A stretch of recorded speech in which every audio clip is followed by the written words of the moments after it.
في فيديو النهارده ان شاء الله هنعمل مع بعض الدونات بطريقه سهله جدا وبسيطه، بحيث ان انت لو اول مره تعمليه هينجح معاكي ان شاء الله ومش هيفشل ابدا. شايفه الخط الابيض ده دليل على نجاح العجينه.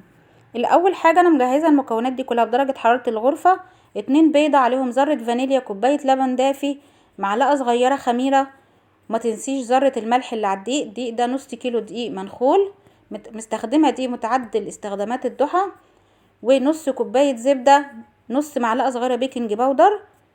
بعجن العجينه كويس مده لا تقل عن 7 دقايق. ده اهم حاجه واهم سر في نجاح عجينه الدونات، ان احنا نعجنها كويس جدا ونستخدم دي نوعيه كويسه.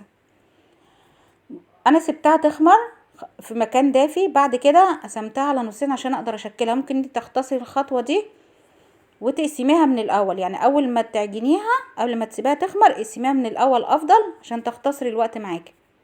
قسمتها على نصين وبعد كده سبتها برضو ترتاح. بعد كده هبتدي اشكلها. طريقة التشكيل زي ما انت عايزة، انا استخدمت ابسط طريقة في التشكيل وهي الكوباية. ممكن انت تشكليها باي طريقة عندك، بقطعة الدونات باي حاجة والحجم اللي انت عايزاه، بس خلي السمك يكون متوسط، سمك العجينة يكون متوسط، مش رفيع قوي ومش سميك قوي. بالنسبة لخطوة التسوية، درجة حرارة الزيت هنا مهمة جدا. لازم الزيت ما يكونش بيغلي، يكون يا دوب دافي زي كده ما بنقلي بلح الشام بالظبط. والزيت طبعا ما تستخدميش زيت تموين، لازم يكون زيت جودته عالية، ما تخليهوش بقى كتير. دي خطوة جدا مهمة في التسوية. شايفة اللون؟